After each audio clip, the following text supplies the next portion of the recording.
Atenção cruzeirenses da rede 6-1 para o top de 6 segundos.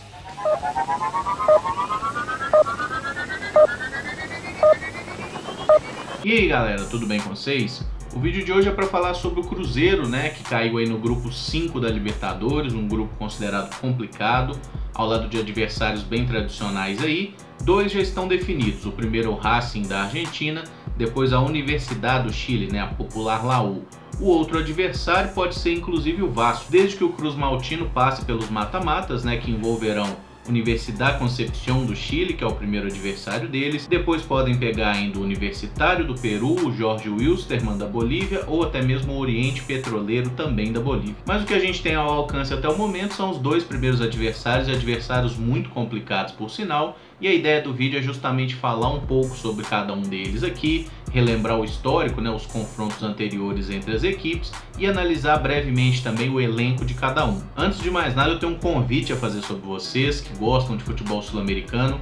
Tem um canal aqui do YouTube chamado Sudaca Brasil, o link é o primeiro que está aqui na descrição, de um amigo chamado Bruno Garces, e ele entende muito de futebol sul-americano, é um cara que acompanha aí freneticamente praticamente todas as ligas sul-americanas. Se eu fosse vocês, davam uma passada lá, se inscrevia no canal, porque o cara faz muito conteúdo bom.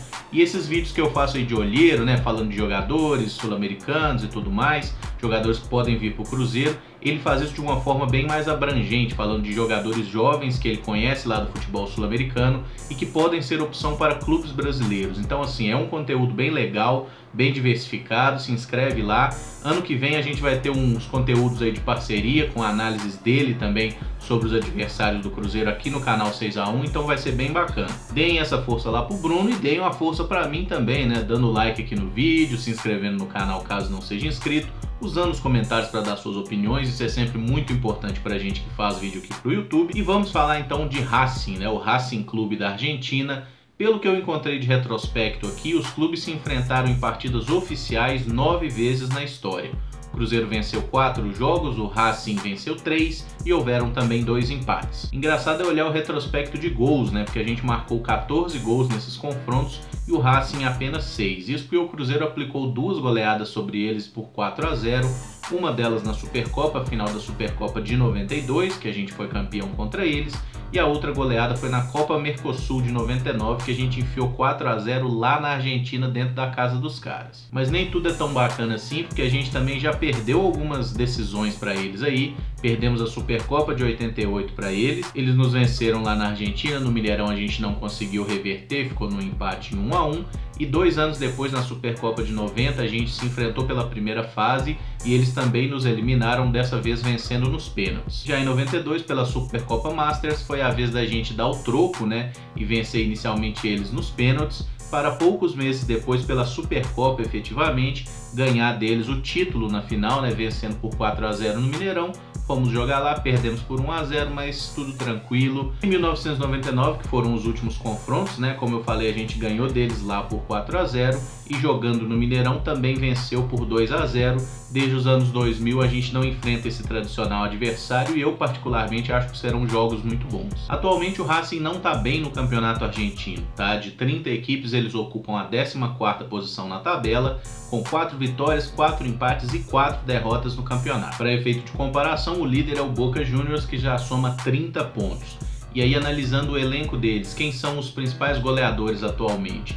O primeiro deles é Lisandro Lopes, né, o interminável Lisandro Lopes, jogador experiente, já passou dos 30 há muito tempo, jogou muito tempo no Porto, muito tempo no Lyon, teve sucesso no futebol europeu, passou também pelo futebol brasileiro jogando no Internacional. Ele marcou 4 gols em 15 partidas na temporada, não é um grande desempenho, mas para ter ideia, os artilheiros do Racing nessa temporada são com 4 gols.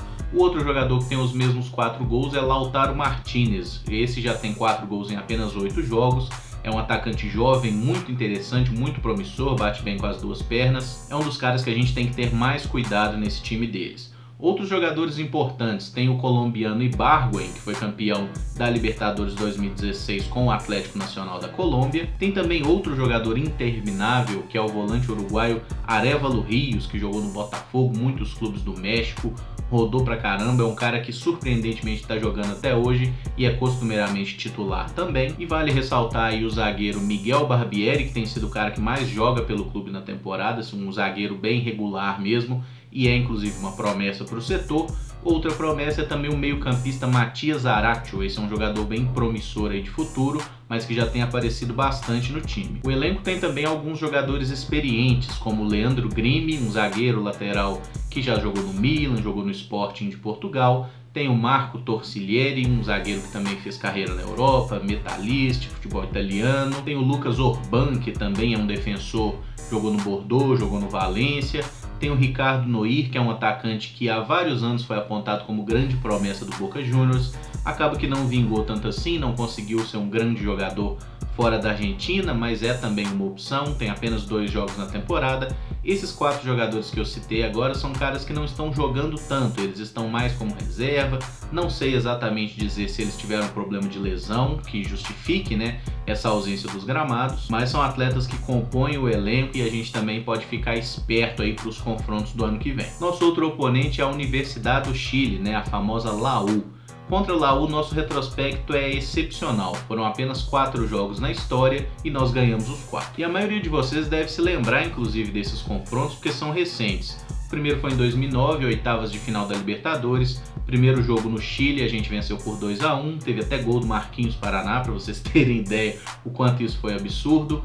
Jogo de volta no Mineirão, ganhamos por 1-0 com o gol do Ramírez. E o outro confronto foi em 2014, fase de grupos da Libertadores. Lembro que a gente fez um jogo num horário atípico, foi tipo um jogo 5 ou 6 horas da tarde num dia de semana, foi complicado para chegar no Mineirão e o Cruzeiro também teve dificuldades até abrir o placar, foi um jogo muito catimbado, os caras fazendo uma cera absurda naquele jogo até que a gente abriu o placar. Depois que abriu o placar, passou a boiada, a gente conseguiu vencer sem grandes dificuldades por 5-1. O Ricardo Goulart fez 3 gols nesse dia e ainda tivemos até um gol de peito do Dagobert. O jogo de volta lá no Chile foi praticamente um mata-mata antecipado, porque a gente estava disputando ali uma vaga. Se vocês não lembram, o Cruzeiro tinha tropeçado 2 vezes contra o Defensor do Uruguai, então era um momento bem complicado pra gente, mas conseguimos seguir adiante ali na competição, vencendo os caras dentro da casa deles por 2-0. Foram gols do Bruno Rodrigo de cabeça e depois teve também um gol do Samúdio, né? Miguel Samúdio, paraguaio, que teve uma passagem meio discreta pelo Cruzeiro, mas que fez um bom início ali, marcando 2 gols muito importantes na campanha da Libertadores. Falando sobre a atualidade, a Laú não está mal no seu campeonato nacional como esteve o Racing. A Universidade terminou o torneio Transição, que eles chamam, né, em 3º lugar, 3 pontos atrás do campeão, que foi o Colo-Colo. Foram 15 partidas no torneio, com 9 vitórias, 3 empates e 3 derrotas. O artilheiro do time é o Maurício Pinilha, tá? Aquele mesmo que chutou a bola no travessão naquele Brasil e Chile da Copa de 2014, já na prorrogação, né? Que ele finta e manda a bomba no travessão.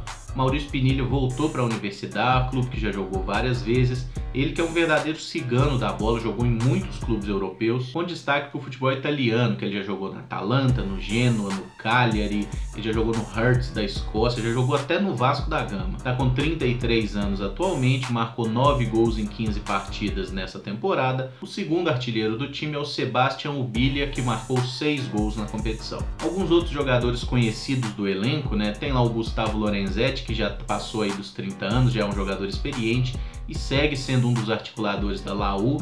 Ele que já foi especulado como um novo jogador do Cruzeiro, acho que umas 85 vezes aí nos últimos anos, nunca passou de especulação. E junto com ele tem um jogador muito veterano, o David Pizarro, meio-campista já com seus 38 anos, que passou grande parte da carreira na Europa, jogou na Roma, na Inter de Milão, na Udinese, no Manchester City, joga muita bola, um cara muito técnico, já experientíssimo aí e que acaba sendo o grande articulador ali do meio-campo da equipe. Outros valores aí do elenco da Laú, tem o Fabián Monzón, que é um lateral esquerdo argentino que prometia muito quando surgiu no Boca Juniors.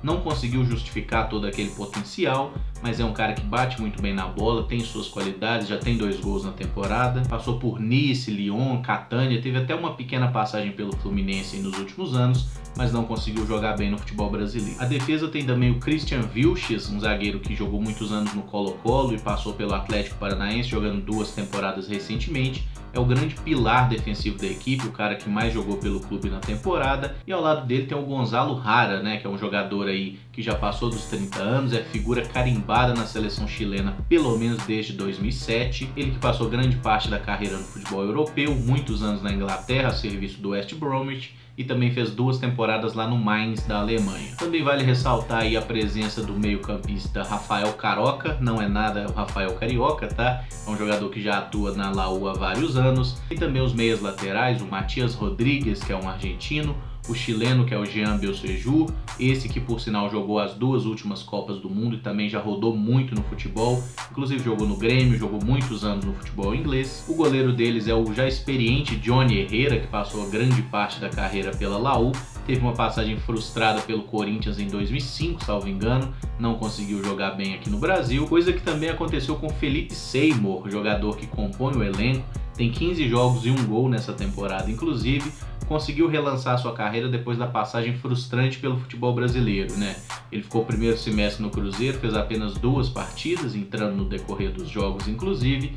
Foi emprestado ao Vasco no segundo semestre, onde jogou apenas 1 vez. Depois de uma boa temporada pela União Espanhola, ele conseguiu então voltar ao seu clube de formação, que é a Universidade do Chile. Bom, galera, não vou falar aí do terceiro adversário, porque a ideia é fazer um panorama bem individual mesmo sobre qual vai ser o outro clube, e a gente ainda não tem essa informação, né? Tem 5 postulantes a essa vaga. Então, de momento, o que a gente já tem definido são esses 2 adversários que eu busquei fazer uma análise nesse vídeo aqui. Aí eu peço para vocês deixarem um like, se inscreverem no canal, usarem os comentários para falarem o que acharam do vídeo, o que acham desses adversários e tudo mais. Garanto que quando a gente tiver a definição do outro adversário, o terceiro nome do grupo, eu faço um outro vídeo mais atualizado, talvez com mais informações inclusive, até porque a gente já vai ter uma ideia melhor dos elencos, né? Esses elencos podem mudar, tem janela de transferências agora e muita coisa pode acontecer até lá, mas então lá para fevereiro, quando a gente já tiver uma definição, vai ter um vídeo atualizado, mas por um momento acho que esse já atende bem a nossa necessidade, beleza? Então é isso, muito obrigado por acompanhar, um abraço e até o próximo vídeo, valeu!